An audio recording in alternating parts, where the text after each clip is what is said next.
సుపరిపాలనలో తొలి అడుగు కార్యక్రమాన్ని దుర్గి మండలం శ్యామరాజపురం గ్రామంలో నిర్వహించిన మాచర్ల మార్కెట్ యార్డ్ మాజీ చైర్మన్ శ్రీ యాగంటి మల్లికార్జునరావు గారు ఇంటింటికి వెళ్లి ప్రభుత్వం చేపట్టిన సంక్షేమ పథకాల కరపత్రాలు పంపిణీ చేసిన కూటమి నాయకులు రాష్ట్రంలో సంక్షేమం అభివృద్ధి లక్ష్యంగా కూటమి ప్రభుత్వం పాలన సాగిస్తోంది. కూటమి ఏడాది పాలనలో ప్రతి ఇంటికి సంక్షేమ పథకాలు అందడంతో రాష్ట్ర ప్రజలందరూ సంతోషంగా ఉన్నారని యాగంటి మల్లికార్జునరావు గారు అన్నారు. ఇంటింటికి వెళ్లి కూటమి ప్రభుత్వం ఏడాదిగా చేపట్టిన సంక్షేమం అభివృద్ధిని వివరించారు. మహిళలు, వృద్ధులు, విద్యార్థులతో మాట్లాడి సంక్షేమ పథకాలు అందుతున్నాయా లేదా అని అడిగి తెలుసుకున్నారు.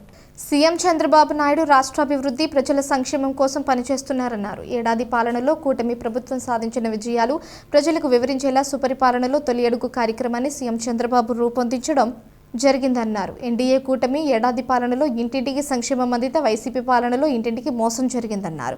ఈ కార్యక్రమంలో cluster incharge Yaganti Naresh, booth incharge Maraboina Bujji, గ్రామ పార్టీ అధ్యక్షుడు బట్టు శ్రీను, గ్రామ సర్పంచ్ తాటి రామారావు, మండల పార్టీ అధ్యక్షుడు జానకి రామయ్య, పసుమర్తి బుజ్జి, గౌరీ, నాగేశ్వరరావు, సీతయ్య, మండల నాయకులు మాగులూరి నారయ్య, మేకల దాసు, తిక్కా కొండలు, ప్రసాద్, సింగు నాగేశ్వరరావు, దిగుమార్తి సుబ్బారావు మరియు గ్రామ నాయకులు, కార్యకర్తలు పాల్గొన్నారు. ఎవరైతే వికలాంగులు ఉంటారో అలాంటి వాళ్ళకి ఇంటికి వచ్చి ఇవ్వమన్నారు. అందుకని మీ ఇంటికి వచ్చి బియ్యం కానీ సరుకులు ఇస్తున్నారు. అది ప్రభుత్వ పరిపాలన బాగుందా? బాగానే ఉంది, అసలు డౌటే లేదు అన్నయ్య. సరే, త్వరలోనే మరి మీకు వచ్చే నెల ఆగస్టు 15 తారీఖు నుంచి బస్సు కూడా ఫ్రీగా పెడతారు. ఇప్పుడు గ్యాస్ సిలిండర్లు ఫ్రీగా వచ్చినాయా? ఒకటి వచ్చింది అన్నయ్య. ఓకే, మిగతా కూడా వస్తాయి మీకు. ఒకటి వచ్చింది. అదే ప్రభుత్వ పరిపాలన బాగుంది కదా?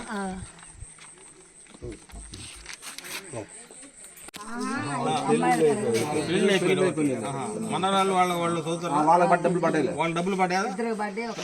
తల్లికి 100 పడ్డాయి కదా? ఇద్దరు పడ్డాయి. ఓకే, నెల మీకు రేషన్ సరుకులు ఇస్తారా? బియ్యం వస్తున్నాయి, తీసుకుంటున్నారు. ఓకే, గ్యాస్ సిలిండర్ ఇచ్చారా? ఫ్రీగా వచ్చినాయి. ఓకే, రెండోది కూడా పడిపోద్ది, మీకు ఇబ్బంది లేదు. త్వరలోనే మీకు ఆగస్టు 15 తారీఖు నుంచి మహిళలకు ఉచితంగా బస్సు ప్రయాణం కూడా ఉంటుంది.